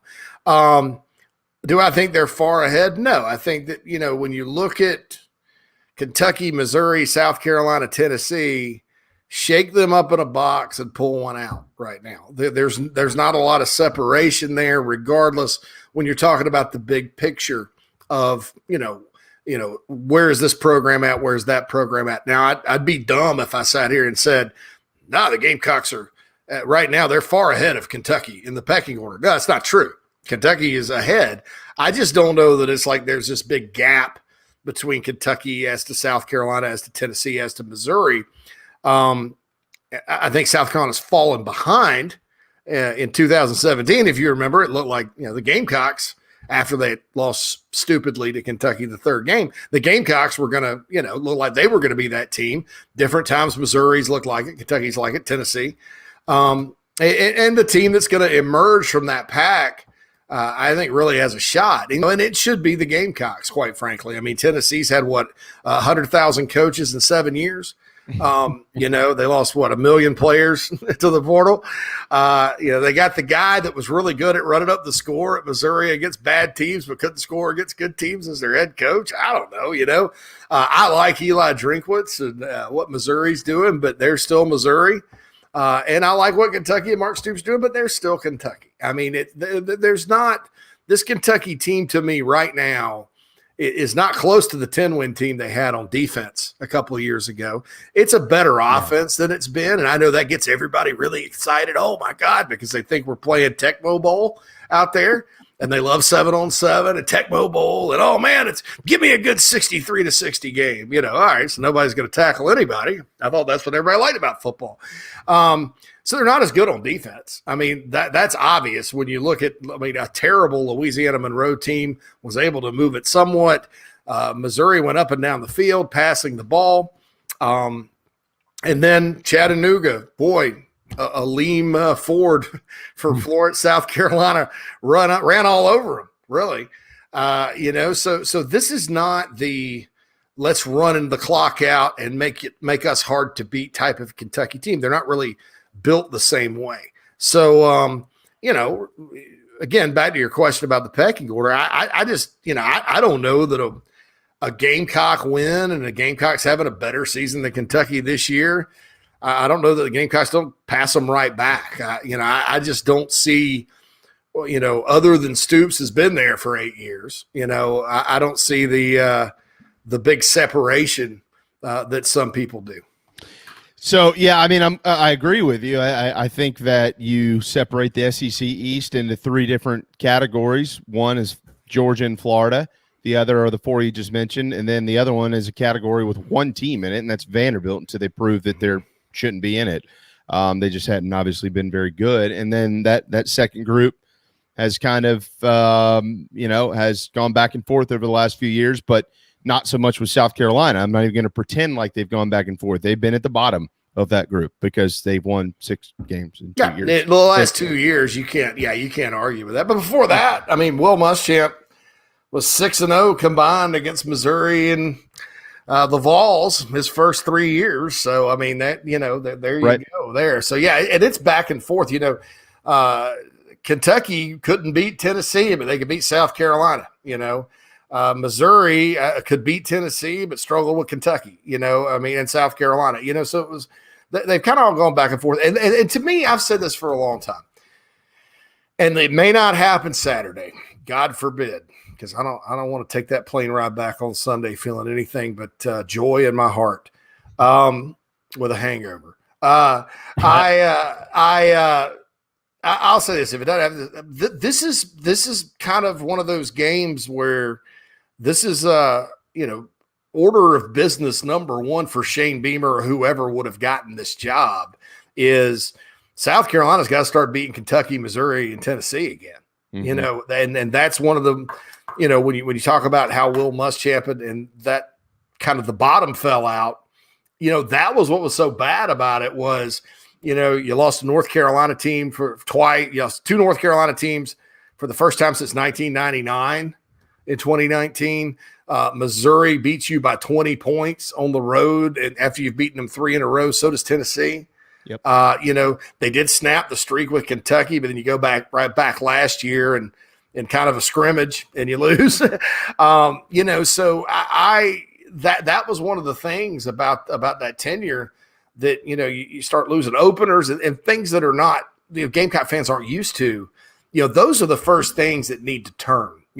South Carolina at some point will be competing with Georgia on the field again. Yep. This year was not that competitive, but at some point they'll get them back. Maybe next year.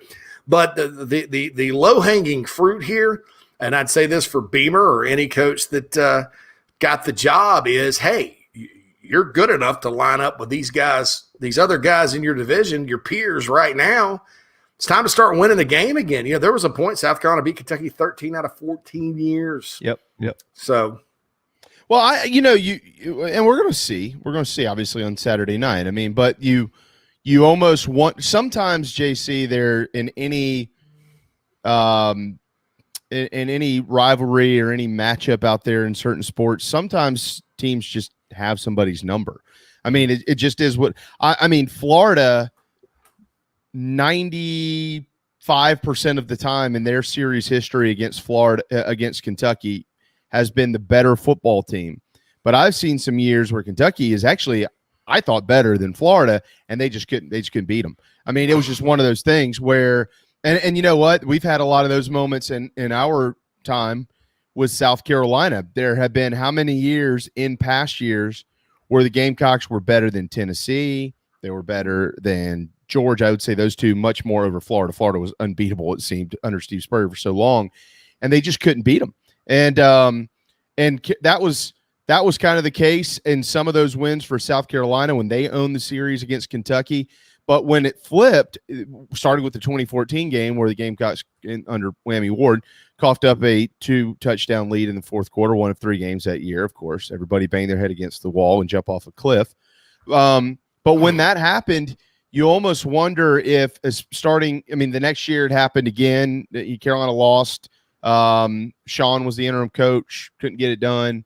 And then it was just one of those things. The Muschamp Stoops matchup, it was just, they just couldn't beat him. I mean, it was just one of those things. Maybe that changes a little bit with a change in leadership. Shane Beamer was around here outside of that 2010 game when Lattimore went down and they lost, where beating Kentucky, you beat Kentucky. I mean, that was just what you did. So maybe that message is passed on now. That game was awful because they had just beaten Alabama. Marcus Lattimore was running crazy. That was a bad Kentucky team. I mean, it's 28-10 at half, and then all of a sudden Randall Cobb comes back, and it was probably Joker Phillips' best win. He may have beaten Dooley in Tennessee one time. They like to beat Tennessee up there. But, and that was in 2010. I remember going to the 2008 Kentucky-Carolina game. Yep. And that was a game the Gamecocks probably shouldn't have won. Captain Munnerlyn played extremely well, and Steven Garcia, Spur was just like, well, I'm just going in the game, Steven, because everything was going bad. And Garcia comes in and just plays his butt off. First time out there. Jared Cook had some passes. Gamecocks won 24-17. And I remember an older guy parked next to us. He's like, man, that's Steve Spurrier.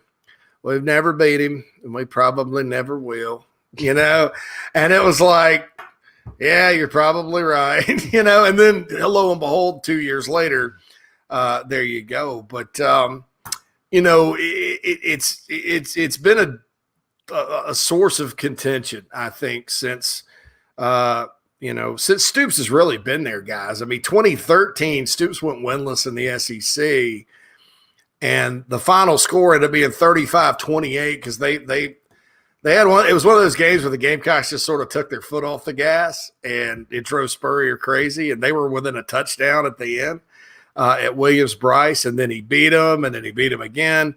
The good news is, I think, in the games in Columbia, you look back on 2015 and 2017 and you go, man, if they'd have played Perry Orth the first half against rather than Connor Mitch in 2015, it's probably a different story. They outgained them. And then you'd like to think that, Kurt Roper probably didn't really know what to do in that 2017 game after he had the one good play call at the beginning. I mean, Jake Bentley throws for 304 yards that night, and they just could not score. Missed field goals, stuff like that. Yeah. So you look back on that game too, and you go, I had a better opportunity than you think. And then, of course, 2 years ago, the Gamecocks beat them. So the games at Williams-Brice have not necessarily been like the ones in Lexington. Lexington's been next to Neyland Stadium, a house of horrors for the Gamecocks, really for a decade or so. I mean, starting with that 2010 game. So, at home, it's a different story. This is Kentucky's first road game. Yep. Will Levi's, the jeans man, you don't know how he's going to react. Darren, did he play any road games at Penn State during his career there? He came in a couple times. I don't remember the exact games. I think he was playing on the road, but it was always consistent with him, right? They used him as a battering ram type guy because he's got that big physical body. You knew he had a cannon of an arm, but he wasn't consistent enough, or he wasn't given the opportunities to run a complete offense. He was in there to run the football. It was almost like a Wildcat type situation, except I got a big arm. So he never had a chance to really beat out Clifford, even though Clifford gave anyone every opportunity last year to beat him out. Yeah, and I think I didn't mention that with Levis running the ball. He's a guy, it's kind of like Patrick Tolles, who they had a few years back, a taller guy that can run. I failed to mention that when I was kind of breaking it down, but they got to watch that too. You can't let him squirt out of there and get on the run, get that horse going. You know, it's going to be a long night. But yeah, you know, like I said, it's an opportunity game. I think, you know, if you could win this one and beat Troy the following weekend, then you go to Knoxville 4-1. You can go on the road and maybe exercise some demons up there. Then you got Vandy at home to go 6-1 before you got to go to College Station, and you're bowl eligible heading into the back part of your schedule when nobody gave you a chance to do so. So I think that, you know, this game is an opportunity for South Carolina to get things done. It's not do or die, but I think that it is a great opportunity. Yeah, one can dream that a 3-1 record minimum in this 4-game stretch, JC, would be fantastic. Real quick, before I ask you about some recruiting stuff here, it is a big weekend at Williams-Brice for the future of the program. I think we've asked this question now 3 times this week. I want to get your thoughts on it as well. With what happened last week in the SEC, Florida playing Bama to a 2-point game down in the swamp, Auburn going up to Penn State, only losing that one by 8. Penn State is a really good football team. You add those 2 results on to what we already knew about Carolina's schedule. Clemson, though, of course, struggled against Georgia Tech, and they got a tough one on the road. I'm sure you can't wait to watch this one between 2 teams that you love, Clemson and NC State on Saturday. Dave Dorn. And, you know, and A&M's had some quarterback issues, and I don't think that they've looked like the program a lot of people thought they'd be, although we know they're very talented. Here's my question after I just took the really long way around to get home. After what we saw last weekend with some of those results, how do you view what's left on Carolina's schedule? You know, it's one we're going to have to wait and see. It's a big game in Arlington, Texas, between the Aggies and Razorbacks, the upstart Razorbacks. That one's always close. Even Chad Morris kept it close. And A&M's quarterback situation does concern me. You know, that Jimbo Fisher needs a quarterback. You know, it's a quarterback-friendly system. That's kind of how it is. Now you got to go out there. Gamecocks have never beaten them. They have a good defense. You know, if they don't fix the run game, just write it off. I mean, just forget about it. You know, Auburn. I think what we're going to see with Auburn developing as the years go on, or as the weeks go on, is they're going to be a physical defense, physical football team that runs the ball, and Bo Nix is going to be serviceable. I mean, I think that's what Mike Bobo and Brian Harsin have done with that.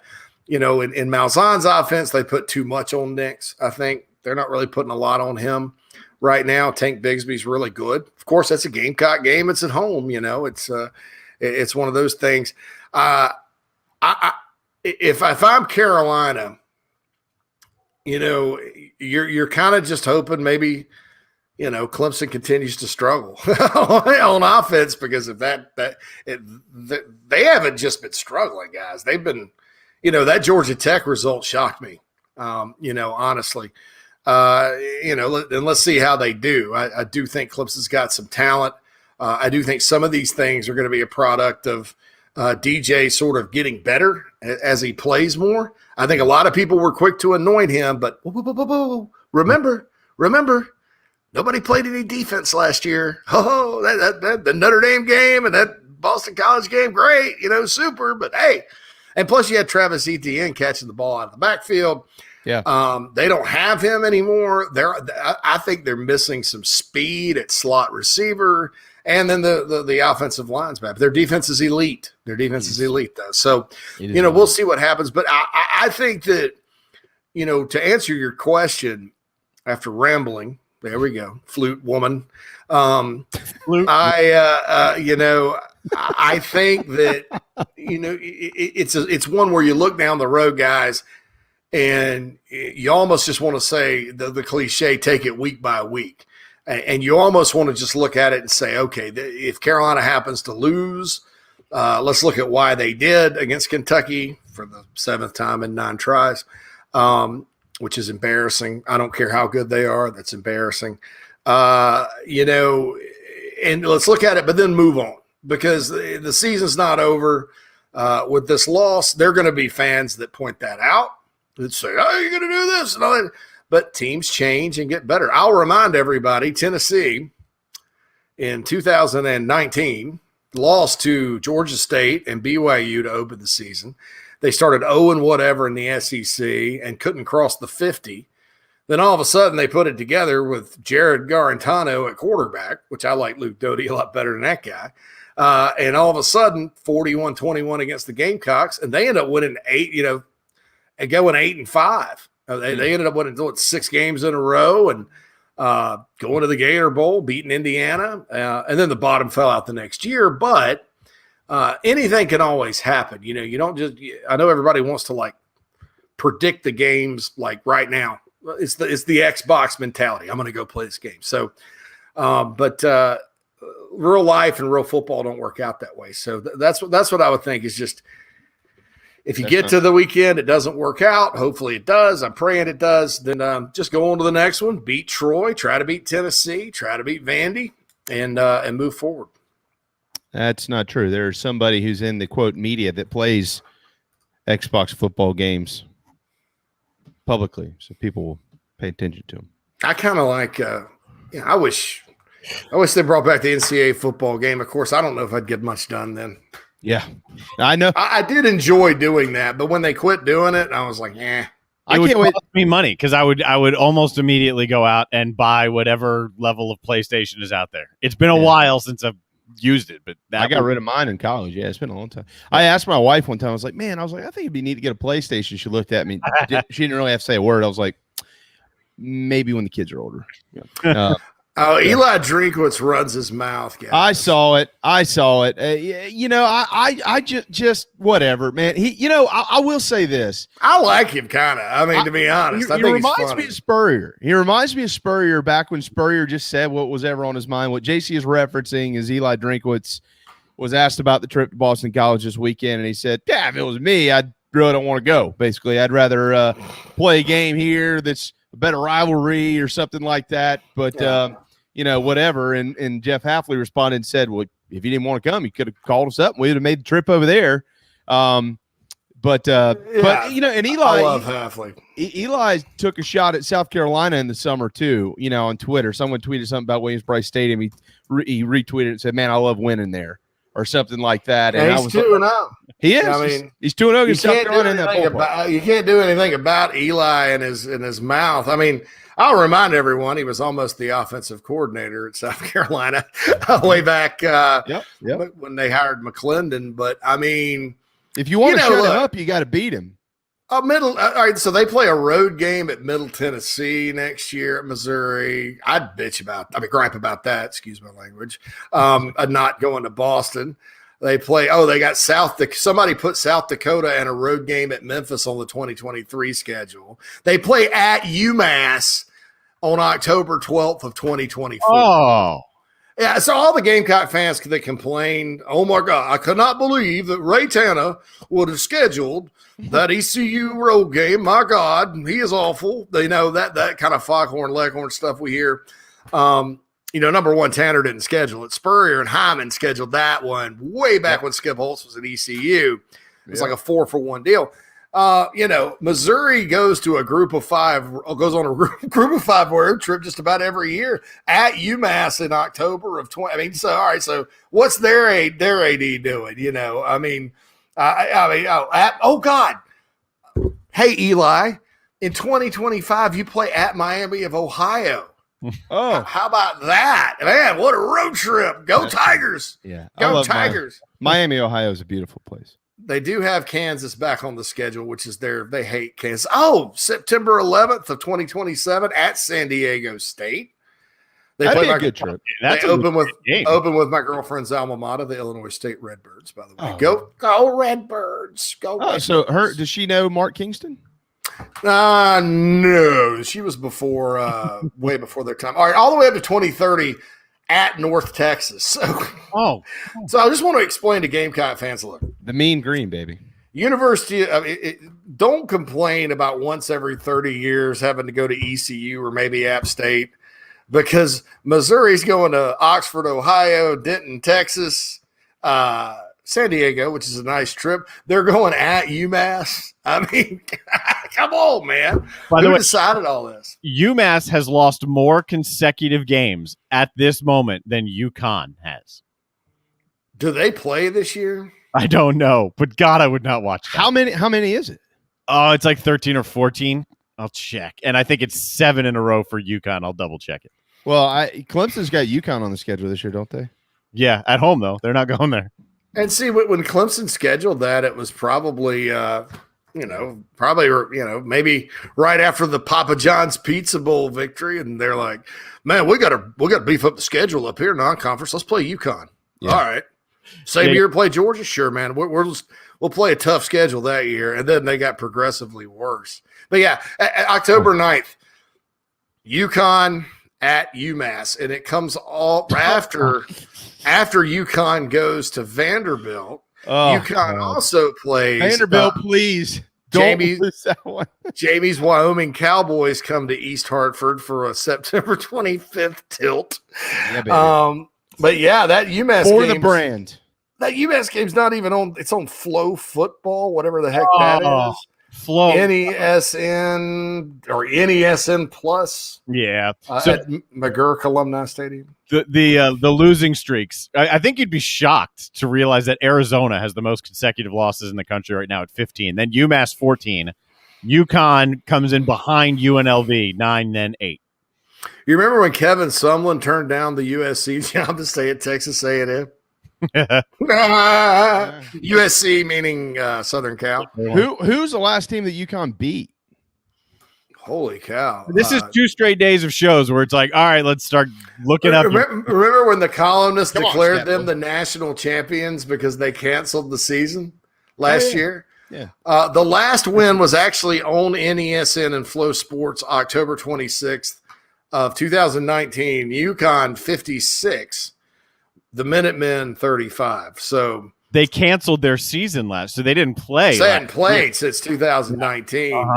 But when they canceled, there was a columnist that says the national champions associated college football. They've already won the national championship because they had the moral courage to cancel their football season. Another one of those brilliant national. I think I was on with you guys that day, and I think I made very clearly that these guys are taking a bath with money anyway, because they left their conference and their independence. So they didn't have any choice. Yeah, they're not making any money. Their state wasn't even going to let anybody come to the game if they wanted to. So they were going to lose even more money. They didn't have any choice. Yeah, so I think that it's who wrote that column?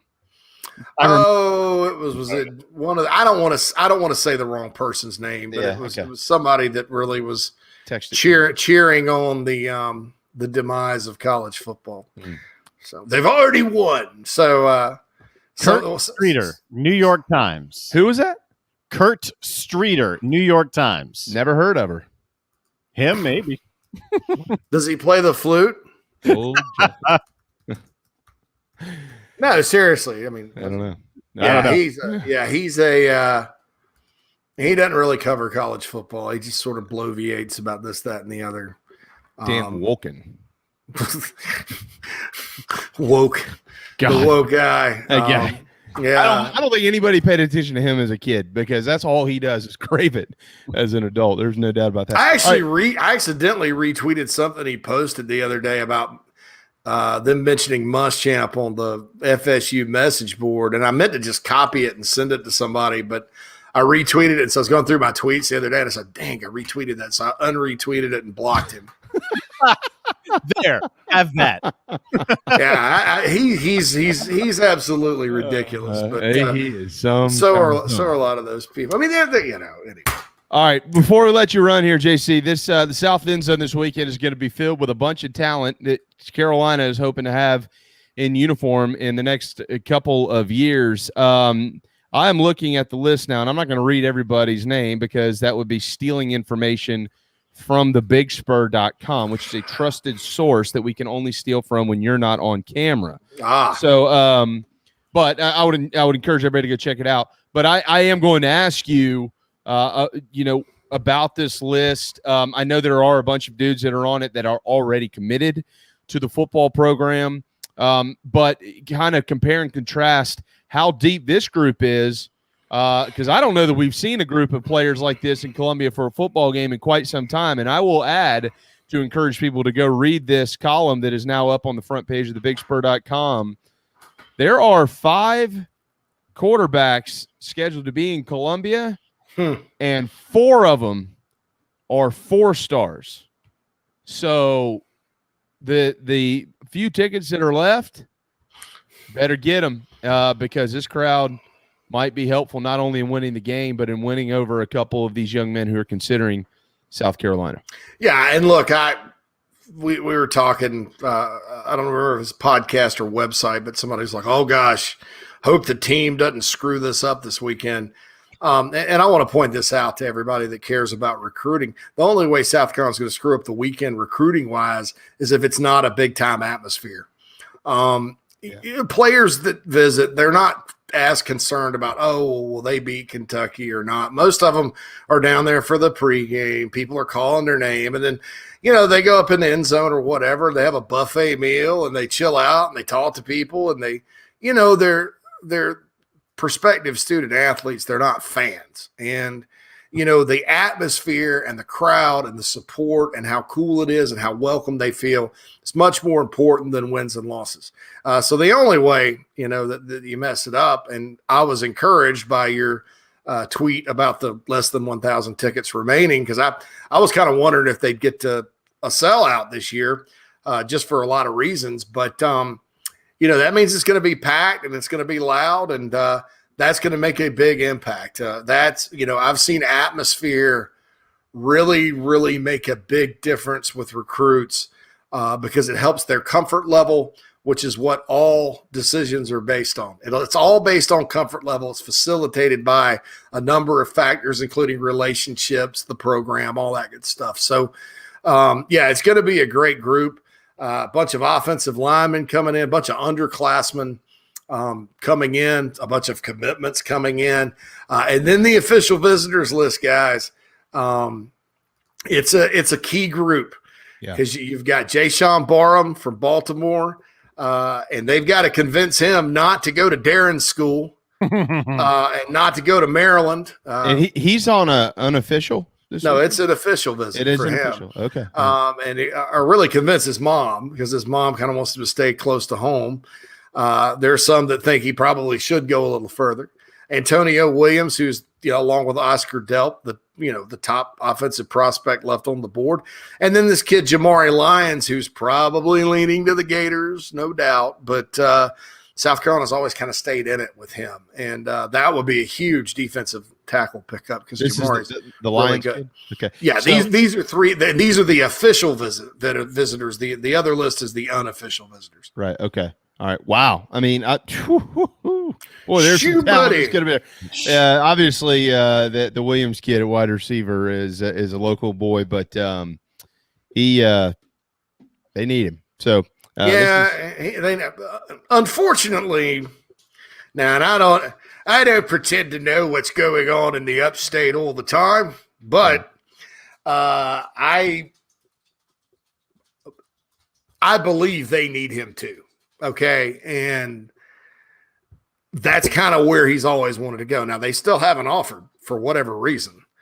So this may be one of those where Clemson does not offer an in-state receiver, and then that guy ends up promptly playing in the NFL, but which has happened a lot, but just kind of looking at how their season's gone so far, I think they got a lot of guys like these other kids they're trying to recruit. I don't think they got a lot of guys like Antonio Williams. But if you're the Gamecocks, you just got to hope they don't figure that out, or maybe they just pass because they're the Clemson Tigers, and he doesn't have enough stars by his name, quite frankly. We'll see. I know. I'm half joking about that, but I don't want to make Gamecock fans mad by saying Clemson needs him, but Clemson needs him. I mean, I think, in my opinion, just looking at their receiving core. How tall is he? 6 foot, 6'1"? 6 foot, but he's an explosive downfield type guy. Clemson's got a lot of bigger guys that can run, that are fast, that are kind of physical freaks. Kind of like they've got a lot of guys that are like Brian Edwards kind of dudes. And Brian's in the NFL and playing his butt off and looking good. I mean, don't get me wrong, but I think they're missing kind of that speedy slot guy. Yeah. That can get downfield and all that. Maybe I'm wrong. Maybe they're just maybe they'll put it all together. But you're never wrong. I would think that they would want. I mean, I'm surprised, given the way this season started, that they haven't kind of looked into that a little more. But if you're the Gamecocks, you just hope that they hold off and you can beat Ole Miss and beat Auburn on him. JC Shurburtt, owner of thebigspur.com. That list is available on the front page of the Big Spur right now. Continued coverage throughout the week on this week's Kentucky-Carolina matchup again, 7 o'clock kick under the lights at Williams-Brice Stadium. There's also a scrimmage to play at Founders Park on Friday. John Whittle will have it covered there. Gamecocks only going to scrimmage once this weekend, as announced by Coach Kingston. I think there's a call tomorrow that I might be able to hop on with Coach King as well. So Gamecock baseball is kind of get back into the groove, and we're under 50 days for basketball season. A lot of reasons to pay attention to the Big Spur. As always, you can join it for $1. $1 hair. All right, JC, I'll see you in Columbia, my friend. Safe travels. All right. I guess we probably have to figure out something to do Friday for the big Gamecock preview show. I don't think you'll be able to make that. So I would suggest we'll work that out. Maybe Hale or McGranahan.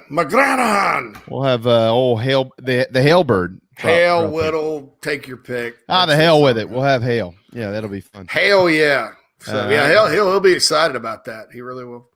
All right, well, we'll do that, and then we'll see you on Friday. Save a Chief song for me and a glass of bourbon. All right, and thanks, Craig, for wishing me safe travels. I appreciate that. I like Craig's little messages here. The Godwins are good people. He's a very engaged listener or viewer of JB and Goldwater. He's a friend. These are our friends. We are amongst friends. All right, guys. I'll see you guys later. Take care. Right, you got it. There you go. JC Shurburtt, owner of thebigspur.com. Time for our final time out of the afternoon. The JB and Goldwater Show, very proudly presented by Motley Rice. We'll be right back. Hopefully, you won't ever need legal help for a catastrophic injury or health issues from a medical drug or device. But if you or a loved one suffers injury or loss, Motley Rice LLC is a nationally recognized law firm that is right here in Mount Pleasant at 28 Ridgeside Boulevard. Thank you, Motley Rice, for sponsoring the JB and Goldwater Show and the Big Gamecock Preview Show. Visit motleyrice.com for more. motleyrice.com.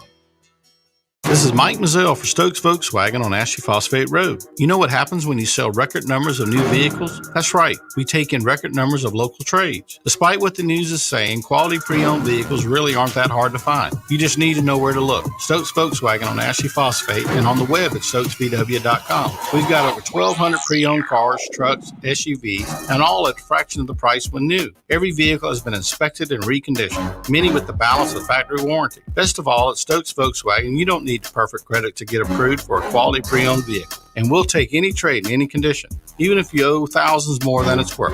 Don't forget, we'll buy your car even if you don't buy a car from us. You're going to love our pre-owned selection, I guarantee it. So come see us today at Stokes Volkswagen on Ashley Phosphate or stokesvw.com. Peace and love at Stokes VW.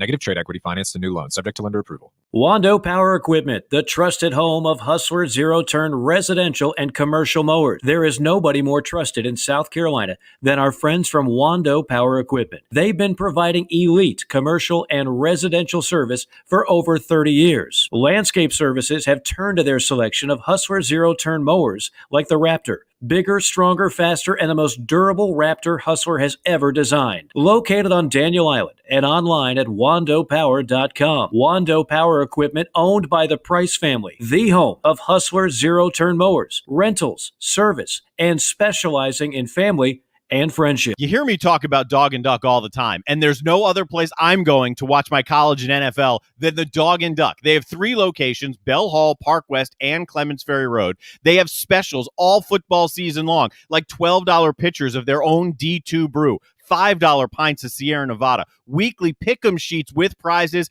and the best wings in town, bar none. For all your football, college, and NFL, the Dog and Duck, Clements Ferry Road, Bell Hall, and Park West.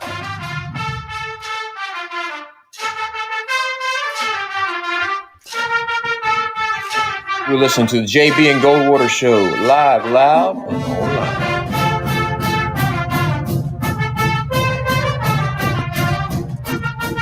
.150, final segment on this Wednesday afternoon. Welcome, fall.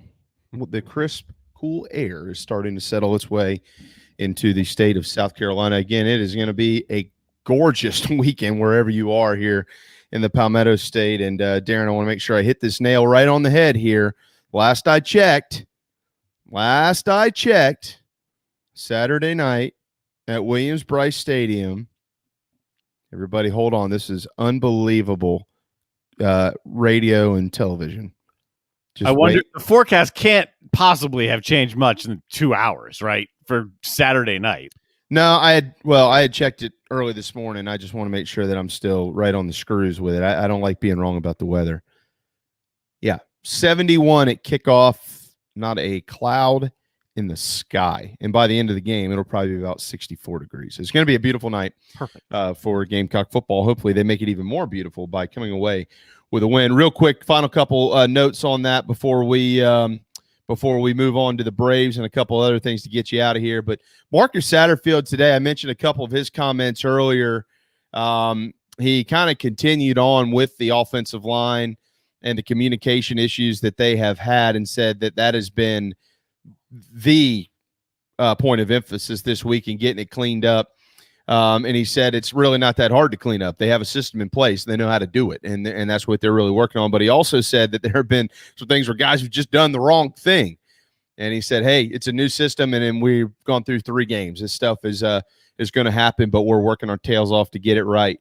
And so hopefully Saturday night folks will feel a little bit better about what they see out there. But clearly from a communication standpoint, that has been at the top of the list this week to get ready for Kentucky.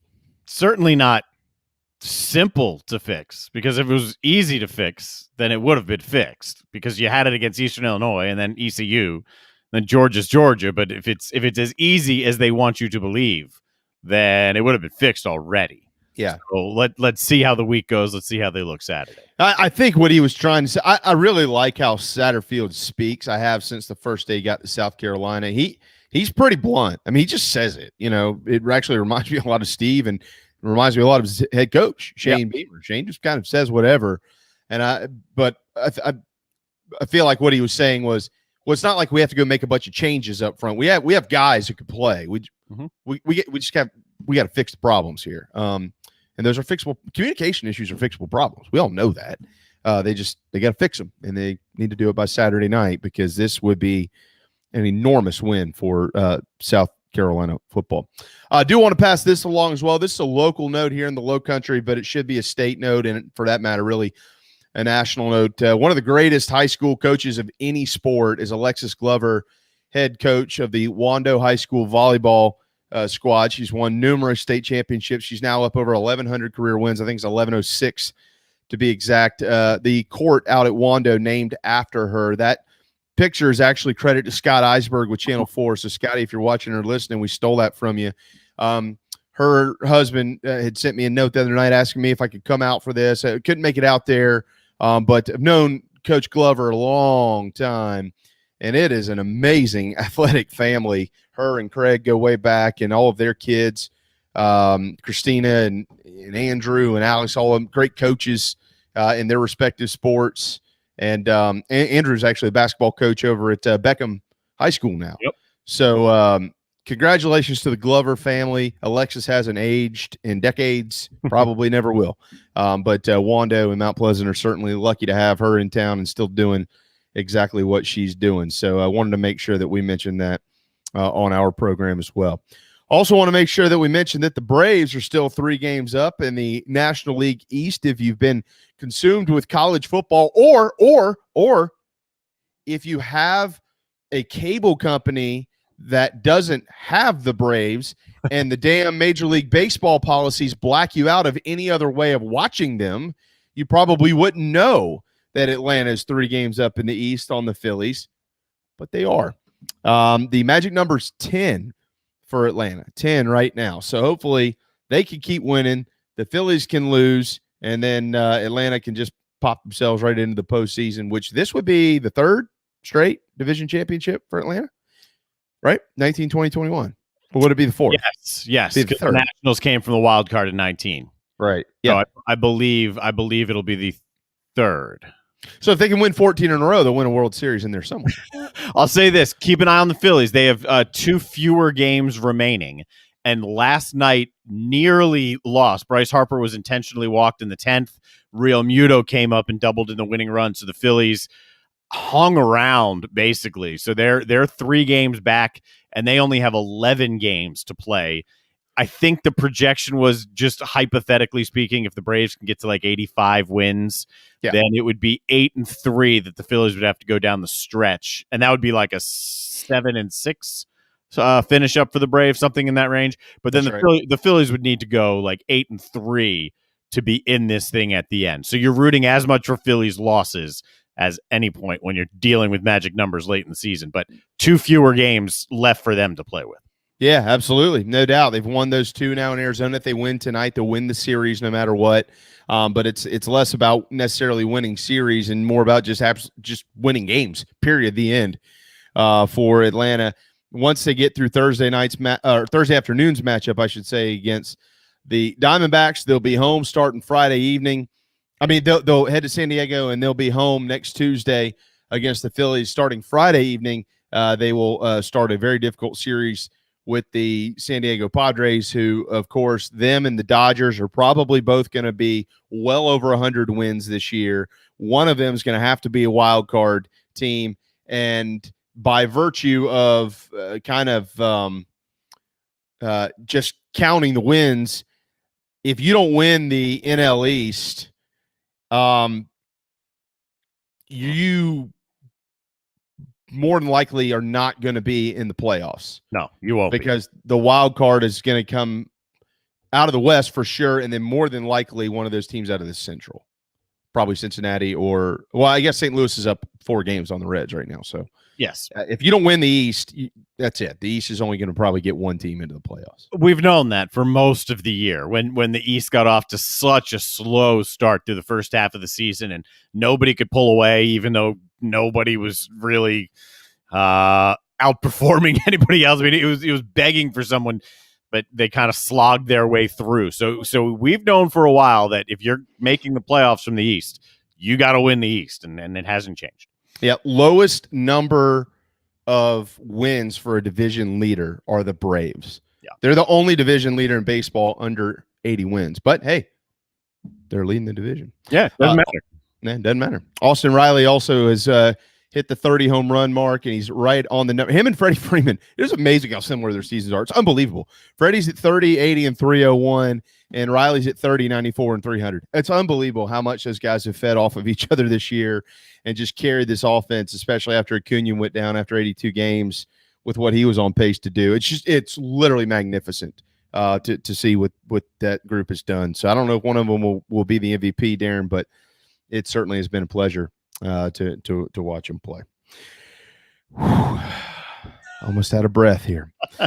Tomorrow, I don't know who's at 12:30 just yet, but we do know that Scott Glaze will be with us at 1:30. David Shelton will be with us prior to that.